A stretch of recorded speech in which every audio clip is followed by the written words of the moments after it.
welcome back to my channel and time for another entry into my year in review. If you haven't seen it, I have already shared my best movies of 2024. You can find that video by clicking the link in the description below. And if you go over onto my Twitter or X account, you can also see my worst movies of 2024. I don't typically tend to make a video for them, but I have shared the countdown over on there. So now, with 2024 in our rearview mirror, it's time to look forward at the year to come. And 2025 is promising to be a stacked year. There are lots of franchise entries, big tentpole releases, but also a lot of really intriguing original films from promising filmmakers, be them decorated legends or voices that are yearning to do so much more.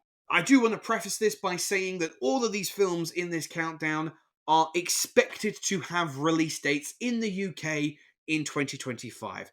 Normally, I am very strict with those, but there are a couple of releases that are maybe not necessarily confirmed, like concrete, but the expectation is that they will come out at some point in 2025. And the promise of some of these films and what they are offering are just too good to pass up not having it on this list. And as always, these are my picks. It's entirely subjective, but please make sure to share the films that you are most looking forward to in 2025 down in the comments below. So let's kick off by taking a look at some of my honourable mentions. Now, I include 20 films on this list because there's so much that I'm looking forward to. And there are 4 films that just missed the cut, and I really do mean they were so close to ending up on the list. We have Mickey 17, which is the new film from Parasite director Bong Joon-ho. Now, the trailer for this feels intricately original and exciting, and I will never ever turn away a film that has Robert Pattinson in it because he is always picking fascinating projects. Saw 11. Now, Saw X was quite a return to form for the franchise. It featured great traps, but also a strong story. But as a Saw fan, I'm always a sucker for whatever demented games Jigsaw is cooking up. Sinners. This is Ryan Coogler turning his hand at a vampire horror. It features Michael B. Jordan in a dual role as brothers, and the trailer cleverly doesn't give anything away besides seriously creepy vibes. And finally, Predator Badlands. This comes from the same team behind Prey, director Dan Trachtenberg, and he's taking the Predator franchise into the not too distant future. And the film is also getting a theatrical release, which does tell me that they know they've got something good here. So let's kick off the list, shall we? And with number 20 is a film that I'm sure some of you watching will have never even heard of. And I'm hoping that after I've explained it to you, some of you might be just as excited as I am.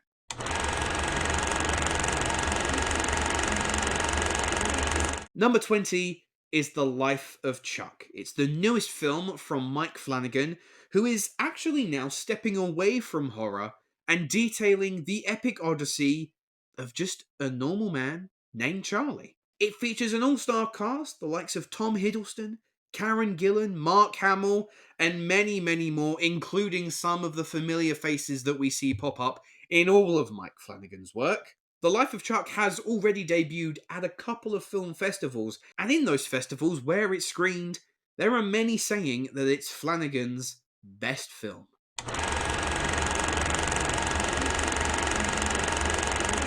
At number 19 is Captain America: Brave New World. The Falcon and the Winter Soldier may not have been the best Marvel product that we've seen, but I am incredibly excited to see Sam Wilson's first solo adventure as Cap.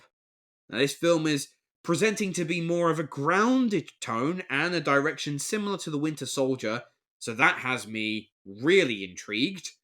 And of course, it has Harrison Ford as the Red Hulk. How could I not be excited to see that?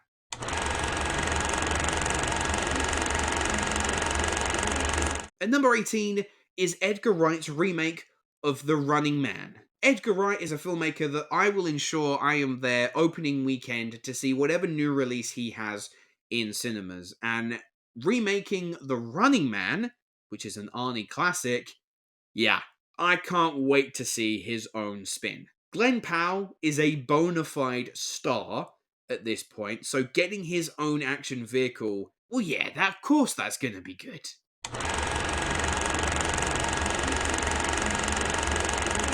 Okay, I'm just gonna come out and say it. That 28 Years Later trailer is hands down one of the best trailers in years.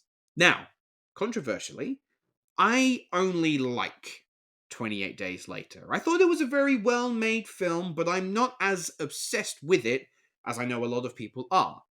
But as I mentioned, this trailer that has recently just come out has got me hook, line, and sinker. The tone of this film just appears to be pure horror. It's got a great cast: Aaron Taylor Johnson, Jodie Comer, Rafe Fiennes, and I'm interested to see Danny Boyle, who is a fantastic filmmaker, and Alex Garland, who, since working on 28 Days Later, has emerged himself as a very talented filmmaker, to re-team again.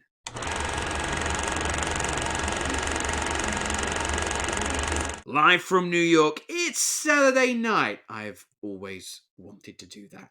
Saturday night is a behind the scenes look at the inception, the very first episode of Saturday Night Live.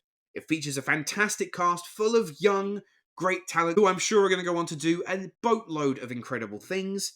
I'm a big fan of SNL, so I am very interested to see just the chaos that was trying to get the first episode to air. And if the trailers are anything to go by, this promises to be high octane and fast moving.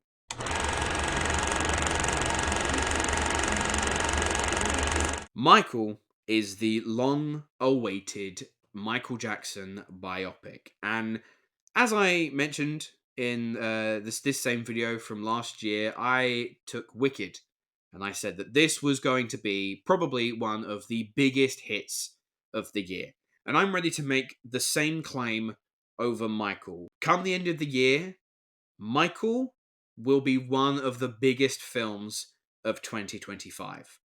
Lionsgate are putting everything into this to make it the definitive Michael Jackson story.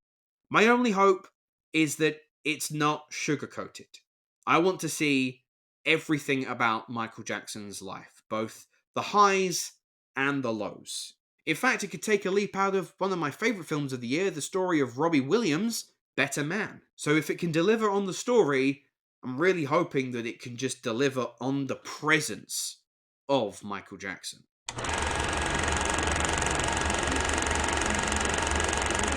What do you get if you pair one of the greatest horror directors with one of the greatest classic horror stories?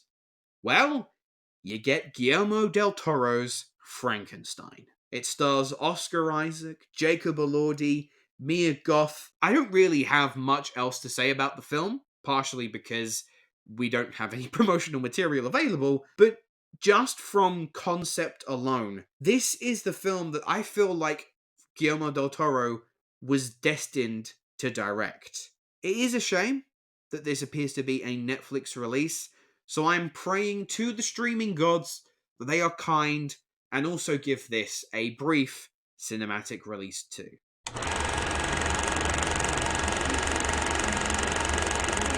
To be completely honest with you all, I had next to no expectations when Thunderbolts was announced. It was going to feature C-list characters from the MCU banding together, the likes of Yelena Belova, the Red Guardian, John Walker, Ghost, Taskmaster. Yeah, we've got Bucky in there too, but come on. Can these guys really carry a movie? And then the trailer came out and it knocked my socks off. The interplay between all of these characters looks like so much fun. The film itself seems to have vibes of Phase 1 Marvel and appears to be very character driven. I'm hoping I'm right. I'm hoping that my early expectations were dead wrong and this could be one of the MCU's biggest surprises.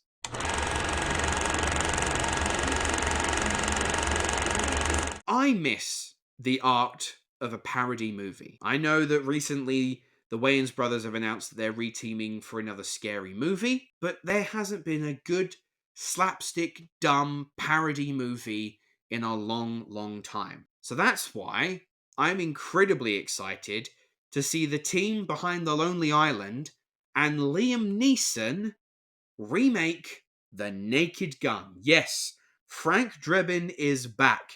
And seriously, casting Liam Neeson in the lead role might just be a stroke of genius. As I mentioned, the team behind Lonely Island, Akiva Schaffer and all of his pals, are behind this film. They also made Popstar Never Stop Never Stopping, which is one of the funniest mockumentaries I'd say ever made. So I am praying that this is good. It might not be. It might be absolutely terrible, but the hope inside me is really keeping everything crossed for this to be the comedy of 2025.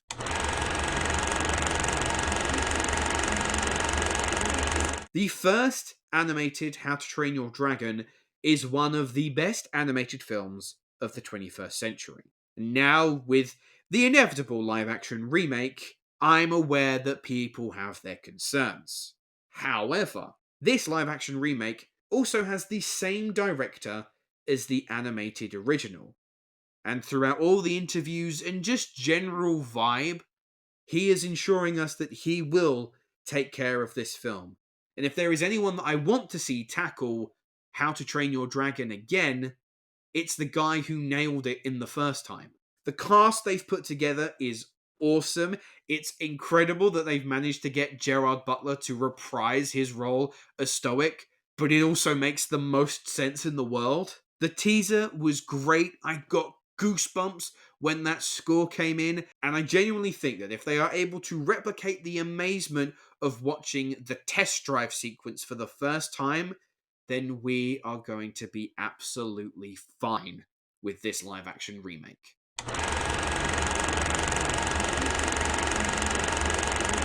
Part 1 defied gravity and took the world by storm, so I imagine that Wicked for Good will dominate as well. I'm not too keen on the name, because now Wicked Part 1 exists, but Wicked Part 2 is now Wicked for Good.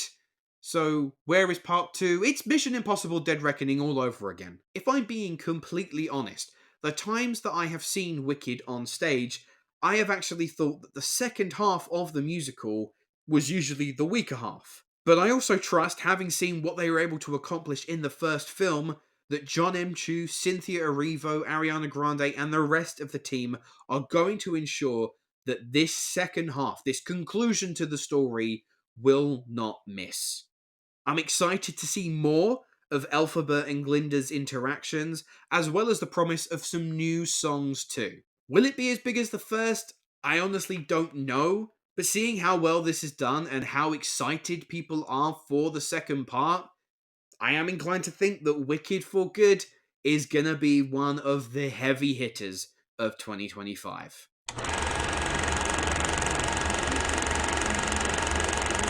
Now, I'm sure a lot of people will probably stick this film at their number 4 because it's funny. However, I'm a miserable sod and I'm British, so when I make a list, this list needs to matter, people. So at number 9, I have The Fantastic Four, The First Steps. Simply put, Marvel cannot afford for this film to suck, because they're already treating this as their big event film of 2025. Sure, they're excited about Captain America, they're excited about Thunderbolts, but the fact that they are already teasing the score of the Fantastic Four, the theme music, a year before the film is even out, and they have been doing press already with the main Fantastic Four, leads me to believe that they are either crossing all of their fingers that this will just be a success, or they know that they have got something really worth our while. The cast are ridiculously talented. Pedro Pascal, Vanessa Kirby,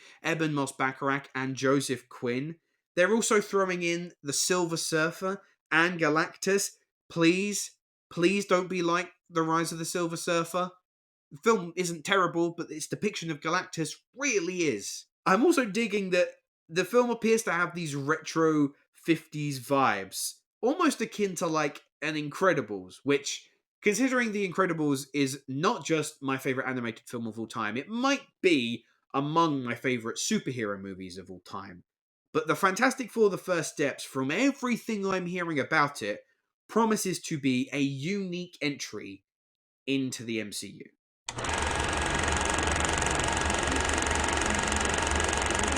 At number 8 is the third installment of the Knives Out series. Wake Up Dead Man, a Knives Out mystery. Rian Johnson could make as many of these movies as he wants for the rest of eternity, and I would be so happy, and I would ensure that I watch every single one.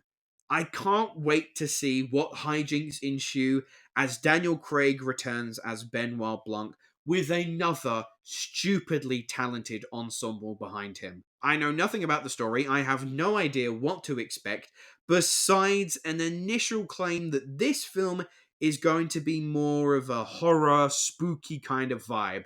And in the hands of Rian Johnson, I trust him implicitly.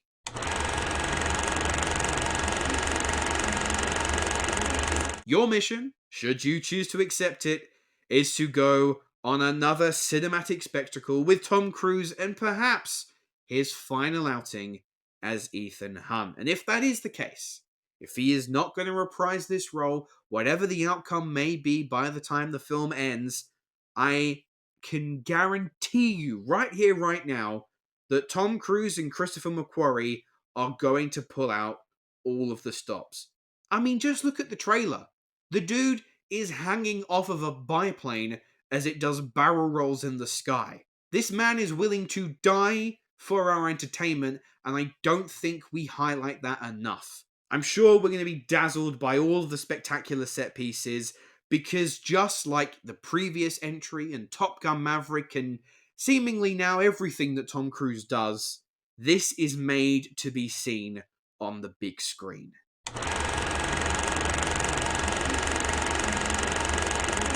Havoc is a film that I am guessing some of you probably have no idea what that is. But allow me to pitch it to you, and if you are so inclined, I can ensure to you right here, right now, that this will end up on your most anticipated lists of 2025. Havoc stars Tom Hardy. It's directed by Gareth Evans, who made The Raid 2, and a few episodes of Gangs of London. Havoc promises to be an action epic. Gareth Evans has been cooking on this for a while. He's been wanting to make sure that this delivers on the promise and is a suitable follow-up to what he's done in the Raid films. I'm excited to see Tom Hardy back on the action front. I mean, outside of film, the dude is literally a jiu-jitsu champion, so I'm hoping in a way that he's able to integrate that into the action sequences. I'm hoping a lot, but I really am hopeful that this can be a future action classic.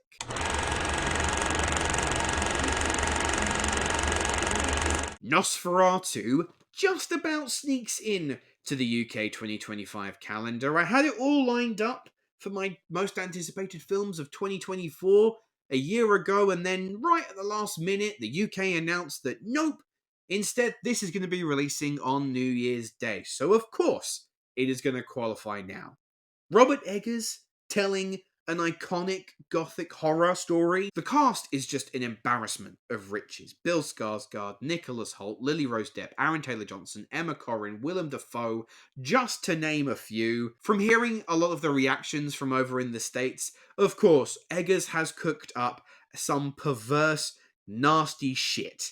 And I can't wait to see it. I'm amazed also to experience Bill Skarsgård as Count Orlok. The marketing has been so clever to keep both his voice, appearance, everything about him a mystery. I'm confident he's probably not got the biggest role in the film, but to have that air of intrigue going in, of course I'm excited. It's probably going to be the stuff of nightmares, and I'm buzzing.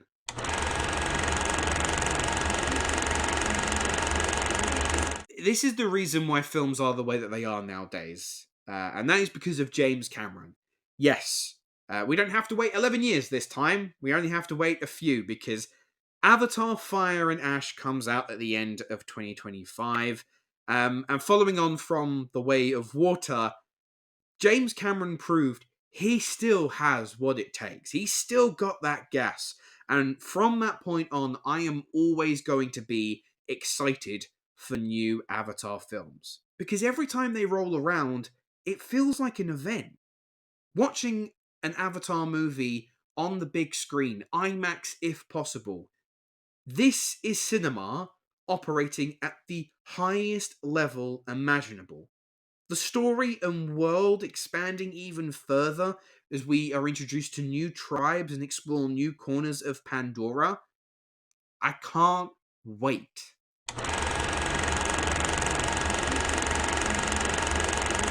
In at number 3 is Jurassic World Rebirth.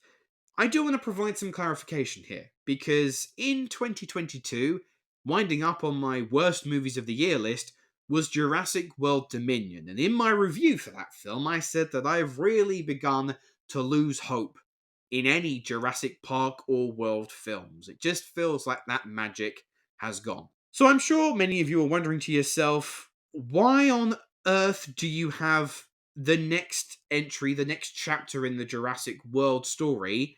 Not that it's just on your top 20, but number 3? Well, the reason, folks, is because of one man.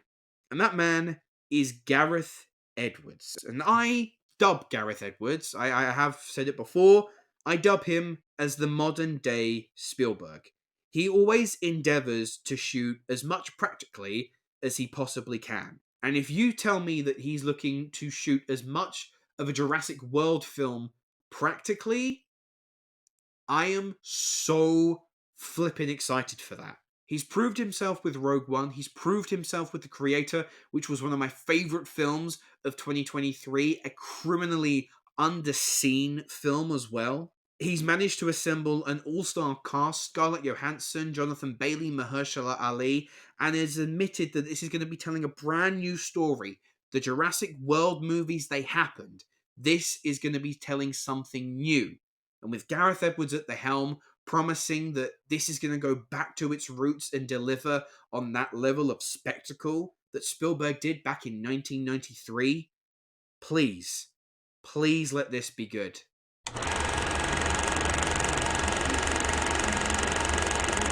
Number 1 and number 2 are somewhat interchangeable, and I have flip-flopped between the two for quite a while now. But at number 2, we have Superman. Now, many might be expecting this at number 1, and I'm sure a lot of you will have this at your top spot.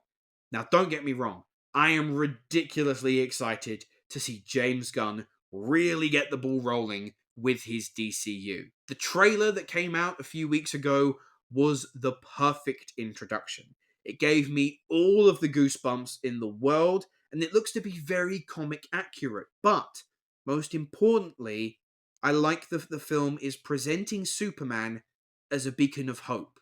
That shot of the little boy holding up a Superman flag in the middle of a war zone, that is what Superman should be. He should be the man, the figure that everyone looks towards to save them.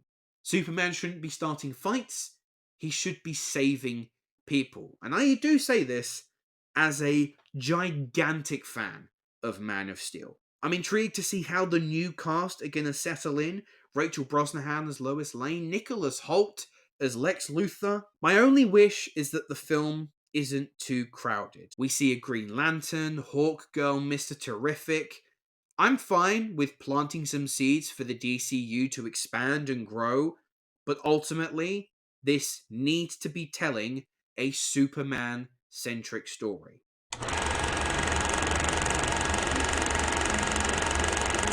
So taking the top spot as my number 1 most anticipated film of 2025 is a film that I honestly feel like has been in production for years now. And so when the time comes and it debuts in cinemas in the summer of 2025, I cannot wait to experience F1. I sit here a die-hard Formula One fan. I mean, you saw, I've got my Ferrari t-shirt on, and the promise that everyone to do with this film has been spouting constantly is that this is going to be the most authentic racing film ever made.